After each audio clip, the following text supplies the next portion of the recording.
Hello, ideaXme listeners. For my third and final interview in my sustainability series, I've spoken to designer and recent Central St. Martin's graduate, Corie Ruochen Fan. Her collection is inspired by the materialistic society of which China is known for today. Corie aimed to challenge the established definition of luxury and has done this by creating luxury out of cheap materials. She explored faux lace and knit textures using latex, as well as a faux plastic, which rather incredibly is made entirely out of semi-skimmed milk that was no longer suitable for consumption. Who are you?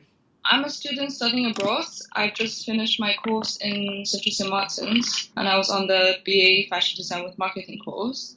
And yeah, I'm just a student who's really passionate about design and kind of really focusing my energy on sustainability in fashion for my final collection, and also just to see if I can work with something different in my fashion design pieces. And what led you to come over to Central St. Martin's and take the course? In the beginning, it was just because Central St. Martin's was a really famous school in terms of fashion design. And also, actually, the whole reason I kind of decided to do fashion was because I had the opportunity to see McQueen's exhibition in the Metropolitan Museum in New York.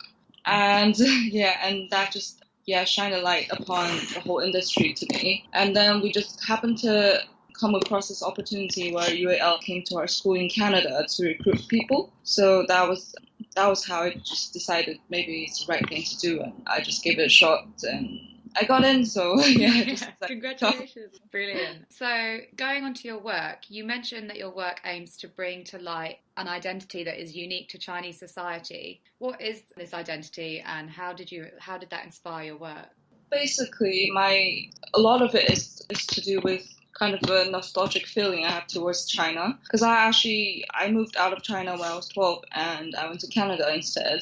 And to be honest, there are so many things in the everyday life in China and also like the working class life in China that I find really fascinating and interesting. However, it's a shame that everything has been kind of demolished these days, because China's trying to build up this definition of it being a really economically advanced country. So where I was from Beijing. Beijing has changed enormously over the last few years, and a lot of what I found more genuine in everyday life has kind of just disappeared, and everything's more metropolitan, more modern, more advanced. But I really want to just bring back that sense of a bit of like a nostalgic feeling. So you kind of feel like that sense of traditionalism has been kind of sacrificed in favour of commerce and making a bigger market.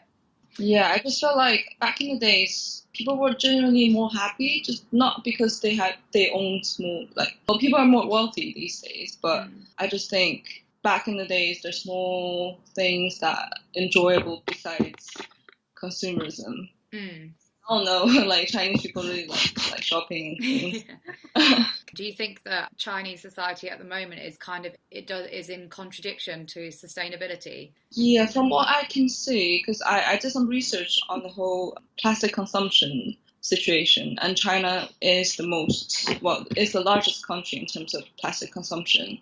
Just because there's so many people, so many products are being produced every day, so much packaging is used. So yeah, I think China's trying to push itself in that direction, but it's also sacrificing its environment.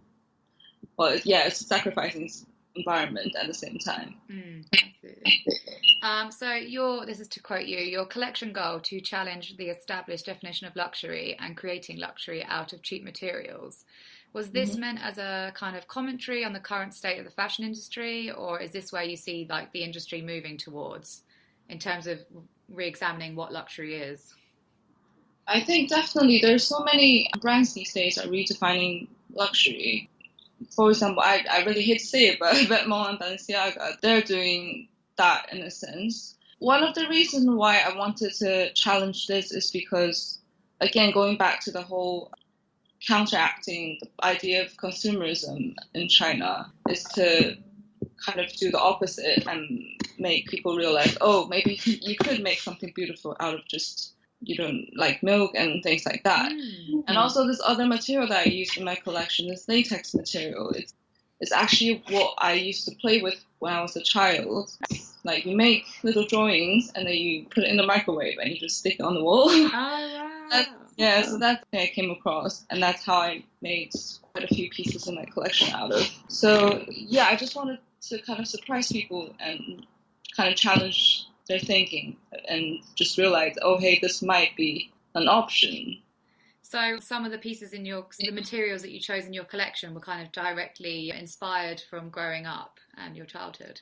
Yeah, definitely. And then going specifically onto one material used in your project, which really stood out to me when I came to see the exhibition, was the semi-skimmed milk usage.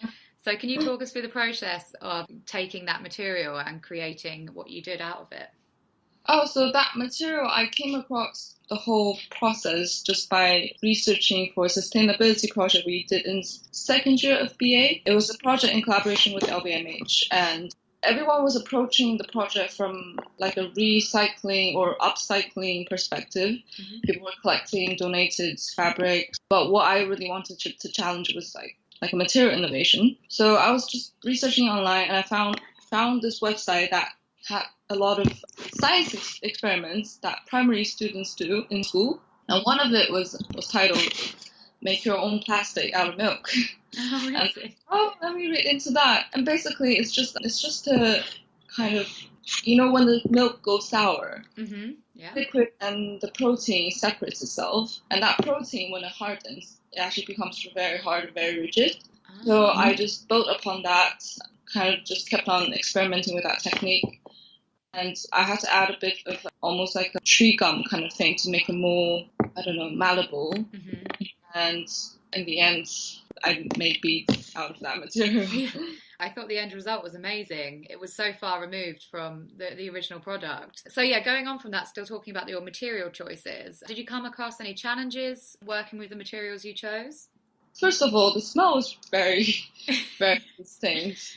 Yeah, my whole flat was smelling like cheese for quite a few months. Yeah, they're very, because I think the techniques that I actually used in my collection made it very time consuming. So actually time management was one of my biggest challenges. Mm-hmm. And quite hard to find help at the same time, because people were like, oh, they're not really sure of what you're doing. Mm. I tried to explain, I'm making things out of milk. And they're like, what? Yeah. It's quite a hard sell. Yeah, but I would say time was definitely the hardest thing. And in doing that project, do you think like some of the materials you've used have got a future being used on a large scale in sustainable fashion? Or do you think, especially with maybe the milk product, it's something that can only really be done on a smaller scale? With the milk product, actually I did some research on that. There's a German company called QMILK, so that's milk, maybe. They actually make fibers out of sour milk. Oh. And that's being used in making fabrics. Oh, and that company has been around for quite a few years now, so they are here. There is people that are actually using that technique, something quite similar. But at the same time, the same quantity of fabric would be so much more expensive. So at the same time, I don't think people are that knowledgeable of that company yet, because it's not being widely used just yet. Yeah. That's interesting though that it's been put on a larger scale. And then was it important to you to explore sustainability in your work? Was that kind of one of your key goals? Yeah, it was definitely one of the key goals. Just because I came to realize that no matter what I had in mind or what I wanted to create in terms of fashion, there's always a designer who's done it before. So I think what's important for fashion industry at the moment is to do what we're capable of doing, but make it sustainable or make it just reduce the waste. Yeah, I think that's the way for fashion to move forward. Yeah. And by doing so, you're, like you just pointed out, creating your very own unique product because you've done it in a sustainable way. And what kind of reception has your work had? So basically, I've got support from Abel & Co, who kindly supported the milk for my collection. And I was also nominated for the Green Trail in our uni's exhibition, so that was good. I would say quite a lot of people were really interested in what I did at the exhibition in general. And what's next for you? I definitely want to continue kind of building myself up. Right now, I'm quite interested in just finding a job in a company that's very concerned with sustainability, such as Stella McCartney, Yeah. and learning from that perspective, and perhaps one day having my own brand and having that brand being sustainable, but at the same time fashionable. It's a difficult balance to strike sometimes, I think, but it's totally achievable. And then finally, where can listeners see and learn more about you and your work? I would say Instagram. It's EIROCORIE. Cool. So it's just Corie spelled backwards and the forward again. Very inventive. I like it. Well, thank you so much for taking the time to speak to me. Thank you for the opportunity as well. That's okay. I hope you continue to do what you're doing because I think it's incredibly important and also really interesting. And I think your collection was beautiful. So the results you got from those materials were just stunning. Thank you for your time. No worries. Thank you so much.